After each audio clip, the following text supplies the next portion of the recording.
হ্যাঁ, খুব বেশি দেরি হবে না। হ্যাঁ নিশি, আজকে কিন্তু রাতটা তুই থেকে যা। ঠিক আছে কেয়া, তুমি বিশ্বাস করো কেয়া, কলকাতা থেকে আসবার পরেই আমি অটোতে পড়েছিলাম। তুমিও বলছি কেয়া, পারবে পারবে তুমি আমাকে এখান থেকে নিয়ে গিয়ে আমার কোথাও গিয়ে সুখে ঘর পাচ্ছে বলো। কেয়া, কি হলো উত্তর দাও। স্বামী ঘর সংসার ছেড়ে তুমি আমার সঙ্গে যেতে পারবে? হ্যাঁ যাবো, আমি নিশ্চয়ই যাবো। কিন্তু আর তা কি করে সম্ভব কেয়া? কেন কেন সম্ভব নয়? আমি যে তোমাকে মন প্রাণ দিয়ে ভালোবাসি। বলো, তার কি কোনো মূল্য নেই? এখনো ভালো করে ভেবে দেখো কেয়া। ভালো করে ভেবে দেখা যে আমার রয়ে গেছে গো। বলো বলো নিশিতা, কবে কবে তুমি আমাকে এখান থেকে নিয়ে যাবে তুমি বলো। আর কিছুদিন অপেক্ষা করো, তোমার গয়না তো আছে, তার সঙ্গে এই সংসার থেকে কিছু টাকা গুছিয়ে নাও। বেশ তাই নেবো, কিন্তু তোমাকে ছাড়া যাবে এক পবিত্র থাকতে পারছি না নিশিতা। আমি রোজ এখানে এসে তোমাকে একবার করে প্রেম নিবেদন করে যাব। সত্যি সত্যি বলছো তুমি? হ্যাঁ, চলো চলো আমার বেডরুমে। যদি অনুপেশে যায় বলবো আমি তোমার বন্ধুর সাথে একটু গল্প করছি। চলো চলো। শয়তানের মুখের ওপর যোগ্য জবাব দিয়েছি। ওই বস্তির হতভাগিনী মেয়েটা মনের সুখে সংসার করছে, লম্পট নিশির সন্ধানের কামনার সাথে আমি তাকে ভেসে যেতে দেইনি।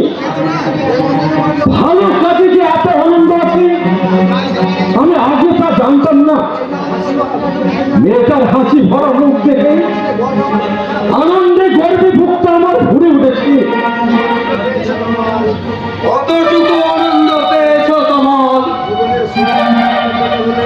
জীবনের 16 আনা আনন্দ পেতে হলে আমার সঙ্গে তোমাকে হাত মেলাতে হবে। না, আপনার দাসত্ব আমি কোনোদিন করছি না। না না, আমার দাসত্ব তোমাকে করতে হবে না। আমি ঠিক করেছি তোমাকে আমি আমার পার্টনার করে নেব। তাই নাকি? হ্যাঁ তোমার, তুমি চলে আসায় এই কমাস আমাকে অনেক ক্ষতি স্বীকার করতে হয়েছে। আজ আপনি একথা স্বীকার করছেন, কিন্তু সেই দিন আপনি ভাবতেন আপনার ভাগ্য করে আপনি সবকিছু পেয়েছেন। তাই এতটুকু সহানুভূতি আমার প্রতি দেখাননি।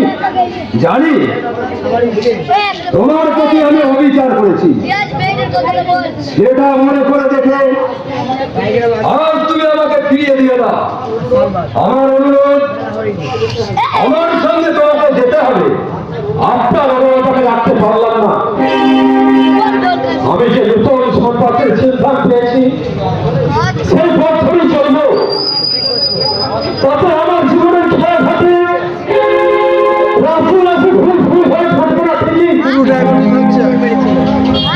কিন্তু রিক্ত নিঃস্ব অসহায় মানুষের মুখে হাসি ফুটিয়ে তো তুলতে পারলাম। আমি তো জানি ধনীরা কিন্তু বেঈমান হয়, উপকারের উপকার মনে রাখে না। একবার তো করিনি। কিন্তু ওই সহজ সরল মানুষগুলো সামান্যতম উপকার করার কথা তারা চিরদিন শ্রদ্ধার সঙ্গে মনে রাখে। আর এটাও জানি আমার চরম বিপদের দিনে তারাই আমার পাশে এসে দাঁড়াবে। আপনার মতো ঝিনাই মুখ ফিরিয়ে দেবে না। জীবনকে তুমি কতটুকু চিনেছো তোমার? আমাদের ইউটিউব আছে। তোমার থেকে আমি অনেক বেশি চিনেছি। আর যাদের তুমি অন্ধকার থেকে আলোয় ফিরিয়ে আনতে চাইছো, তোমার আসল পরিচয় পাওয়ার পরে তারাই তোমাকে একদিন ঘৃণা করবে। তখন বুঝতে পারবে জীবনে কতখানি ভুল তুমি করেছো। হ্যাঁ, ভুল আমি করেছি। আর সেই ভুলই আমার জীবনকে এলোমেলো করে দিচ্ছে। ভেঙে দিয়েছে আমার সুখের সৌধ, ছেড়ে দিয়েছে আমার সুখের স্বপ্ন। সেদিন যদি আপনার লোকের ভাবে পাওয়া না দিতাম, তাহলে আজ আমি মানুষের মাঝে মাথা উঁচু করে থাকতে পারতাম। স্বপ্ন দেখা রঙের পৃথিবীকে আপনি লাঠি মেরে পুরো করে দিয়েছেন। ওই অন্ধকার সাগরে আমাকে নিয়ে যেতে করেছেন। যান, এখান থেকে চলে যান, আপনাকে আমি সহ্য করতে পারছি না। ভুল করছো তোমার। জীবনের অনেকটা পথ এখনো তোমায় হাঁটতে হবে। আমার সঙ্গে থাকলে তোমার জীবন আনন্দে কানায় কানায় ভরে উঠবে। আনন্দ এখনো আপনি বেঁধে ফাঁস আমার গলায় পড়াতে চাইছেন, কিন্তু না, আমি আপনার কাছে আর ধরা দিচ্ছি না। অত সহস্র প্রহরেও আপনি আমাদের কাছে জানতে পারবেন না। এই তোমার চৌধুরী অন্ধকার থেকে আরো ফিরবে না সত্য, কিন্তু তাই বলে আপনার সৌভাগ্যের তিনি সে আর কোনোদিনই করে দেবে না। ওই সবার পিছনে পড়ে থাকা মানুষদের সে প্রদীপের আলো নিয়ে এসে তারপর আপনার মতো মুকুলদারি শয়তানদের কাছে ডেকে কৈফিয়ত চাইবে। কৈফিয়ত?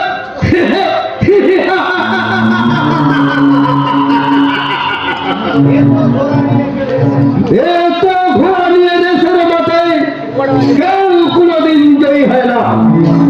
তুমি হবে না। হ্যাঁ, আমি তোমাকে আরো কিছুদিন সময় দিচ্ছি। তার মধ্যে তুমি সঠিক সিদ্ধান্ত নেবে। তবে হ্যাঁ, আমার সঙ্গে প্রতারণা করলে আমি কিন্তু এত সহজেই তোমাকে ছেড়ে দেবো না। কি করবেন আপনি?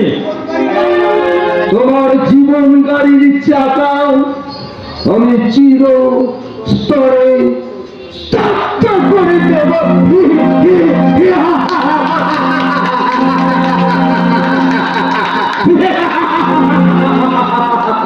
মৃত্যু ভয় আমি ভীত না আদিত্য শেখর। মৃত্যু নয়, ভূতনা আদিত্য শেখর গাঙ্গুলি, কিন্তু তুমিও বাঁচতে পারবে না। বুকে রক্ত দিয়ে তোমার মহাপাপের প্রায়শ্চিত্ত করতে হবে। আর সেই অপরাধের উপযুক্ত শাস্তি।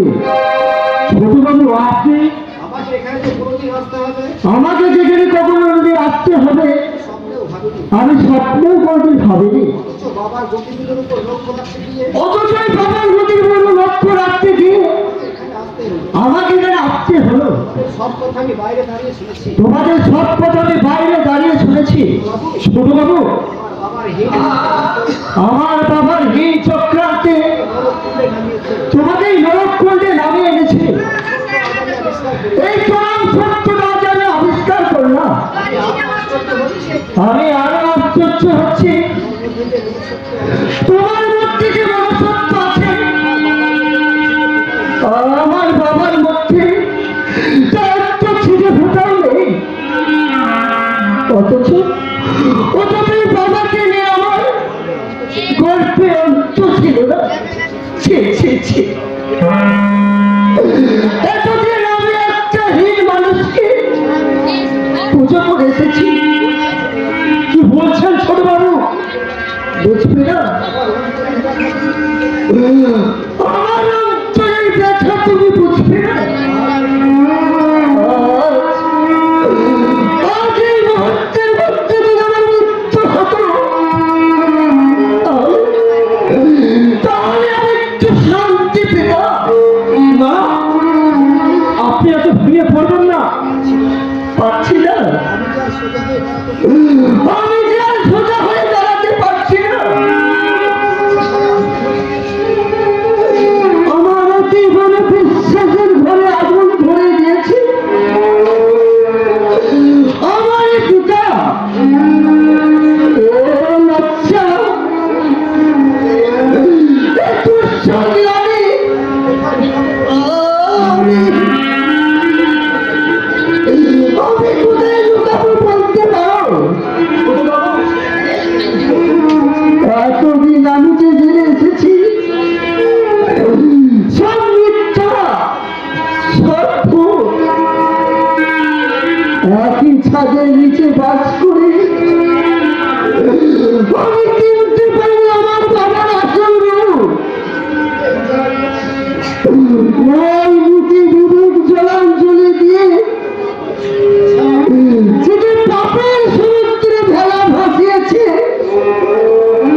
না না,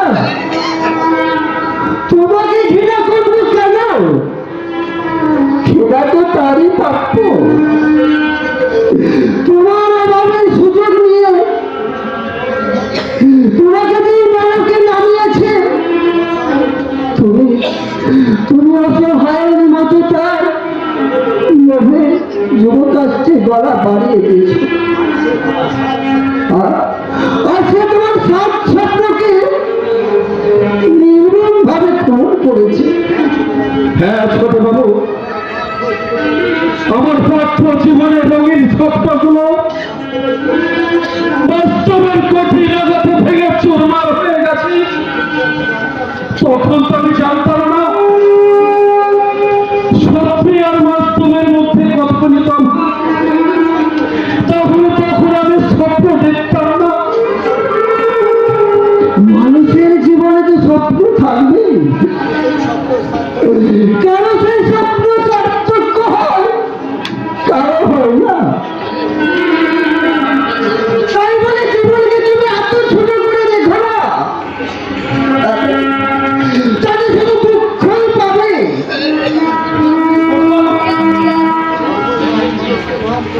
কর্মই মানুষকে মহান করে তোলে, অনেক না পাওয়ার দুঃখ ভুলিয়ে দেয়।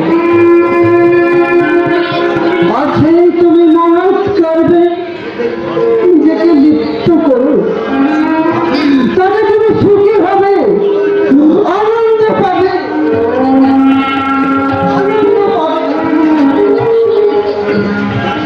জানি জানি ছোট বাবু, কিন্তু ছোট চেষ্টা করলেও আমি তো আমার হারানো অতীতকে ফিরে পাবো না। অতীতের সেই মধুর স্মৃতি আজও আমার মনকে ভারাক্রান্ত করে তোলে। কেউ ওখানে জল ভরা চোখে দাঁড়িয়ে আছো বাবা, আজও তুমি কাঁদছ, কাঁদবেই তো। আমি তো চেয়েছিলাম তোমার ছেলে মানুষের মতো, কিন্তু পারিনি বাবা, আমি পারিনি। তোমার আদর্শকে আমি খুন করেছি বাবা। তুমি বিশ্বাস করো বাবা, তোমার দেখানো পথেই আমি চলতে চাইছিলাম। চাইনি ওই অভিশপ্ত জীবন, চাইনি।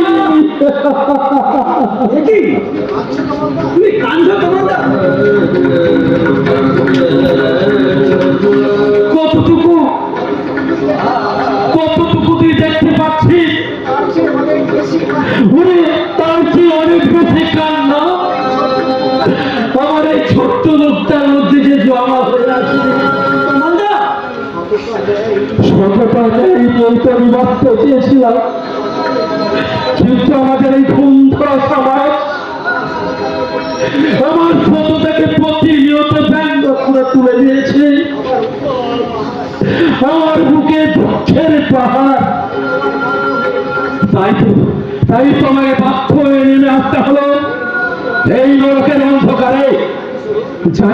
জানি শুনুন, আমার এই অদূর পতন দেখে আমার অসুস্থ আত্মা আমার যে টুকরি করে। আশ্চর্য, আমি যে এতদিন জানতাম তুই স্বেচ্ছায় এটাতে এসেছো। মূর্খার জীবনের অভিশাপ, তোর মানুষের তীব্র ঘৃণা আমাকে এই পথেই দাঁড়িয়েছে। অনার্স গ্রাজুয়েট হয়ে আমি একটা বড় বেকারি চাকরি চেয়েছিলাম, কিন্তু কেউ আমার দয়া করেনি। সবাই আমার ঘৃণার প্রত্যাখ্যান করেছে। আমার চোখের সামনে বাবা ভেঙে চিকিৎসায় মারা গেল। আমি উপযুক্ত ছেলে হয়ে বাবার মুখে এক ফোঁটা ওষুধ তুলে দিতে পারিনি। বাবাকে চিতায় তুলে দিলাম, আর সেই চিতার আগুনের পাশে দাঁড়িয়ে কঠিন শপথ ছিলাম আমার বাবার অকাল মৃত্যুর জন্য যে দরবার সমাজ দায়ী, সেই সমাজ ব্যবস্থার বুকে দাঁড়িয়ে আমি মোটে মোটে টাকা রোজগার করেছি। বাবাকে তো আর কোনোদিন আমি কিন্তু কিন্তু আমার বাবাকে তো আমি ফিরে পাইনি। তোমার দুঃখে সান্ত্বনা জানাবার ভাষা আমার জানা নেই। তোমার দুঃখে সান্ত্বনা জানানোর ভাষা আমার জানা নেই তোমালদা। মানুষের পৃথিবীতে মানুষই বোধ হয় মানুষের পৃথিবীতে মানুষই বোঝায় সবচেয়ে মূল্যহীন। তাই এক শ্রেণীর মানুষকে সবসময় কেঁদে বাড়াতে হয়। তরুণ, ভাবিনি আমি তো কোনোদিনও ভাবিনি আমার স্বপ্ন সাধনা অকালে মৃত্যু ঘটবে। অথচ বাস্তবে তাই ঘটে গেল। একটু সহানুভূতি মানুষের একটু সহানুভূতি, একটু ভালোবাসা পেলেই আমার জীবনের দিক বদলে গেত। আজ আমাকে এই নরক যন্ত্রণা ভোগ করতে আজ আমাকে এই নরক যন্ত্রণা ভোগ করতে হবে। হতো না। মাঝে মাঝে মনে হয় আমার এই জীবিত জীবন আমি শেষ করে দিই, কিন্তু কিন্তু আমি তো পারি না। অসহায় দুটো করুণ ভাইয়ের মুখ আমাকে সবসময় তাড়া করে বেড়াই। না না, এত সহজে মৃত্যুকে বরণ করবি না। এই অভিশপ্ত জীবন নিয়ে আমাদের বেঁচে থাকতে হবে। মরে গিয়ে আমরা নতুন করে ফেরা যায় না, স্বীকার করবো না। বল, আমাকে কথা নেই। কোনো মুহূর্তে তুই আত্মহত্যা করবি না, নিজেকে শেষ করে দিবি না। আমাকে তুমি এতখানি ভালোবাসো তোমালদা, আমি কি তোমার আপন কেউ নই? ওরে, সম্পর্কটাই বুঝি বড় সম্পর্ক। রক্তের সম্পর্কটা বুঝি বড় সম্পর্ক, তার বাইরে বুঝি কোনো সম্পর্ক গড়ে ওঠে না। তোমালদা, আমি আমি তোকে আমার ভাইয়ের মতো ভালোবাসি। আমি জানি আমাকে তুই খুব ভালোবাসিস। বল, সত্যি কিনা? সেই জন্য তো আদিত্য শেখর মন্ডলীকে ফাঁকি দিয়ে আমি তোমার সাথে দেখা করতে আসি। ওই শয়তানটা শুধু তোমার মধ্যে অবিচার করেনি, আমাকে নিয়ে আসে। না না, আমি বেশি দিন তার বাবা ভূত হয়ে থাকবো না। আর বেশি দিন আমি তার দাবা ঘুরে হয়ে থাকবো না। তার সাথে সমস্ত সম্পর্ক ছিন্ন ওই শয়তানটার সাথে সমস্ত সম্পর্ক ছিন্ন করে আমি তোমার কাছে চলে আসবো। আর সেই দিন যেন তুমি আমাকে দূরে সরিয়ে দিও না তোমালদা, দূরে সরিয়ে দিও না। তোমার মতো আমি রিক্ত নিঃস্ব সর্বহারা মানুষের পাশে দাঁড়িয়ে অসহায় সর্বহারা মানুষের পাশে দাঁড়াতে চেয়েছিলাম, কিন্তু কিছু আজ না পেলেও জীবনের একটা দিক অন্তত শান্তি পেতাম, শান্তি পেতাম। তরুণ, তরুণ,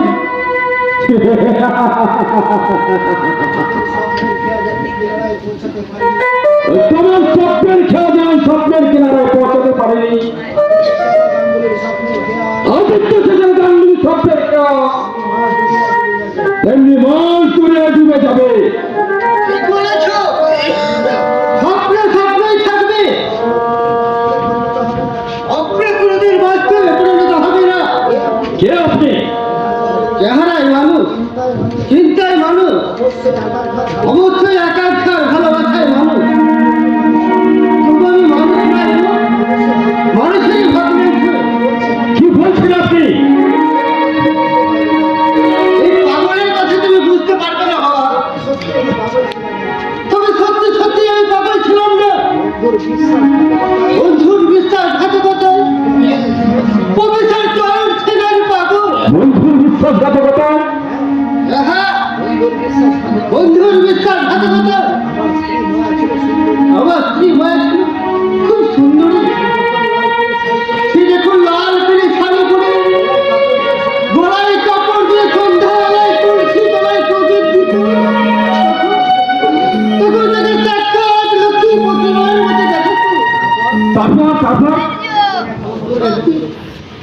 একদিন এক গুচ্ছের নিমন্ত্রণে গিয়েছিলাম।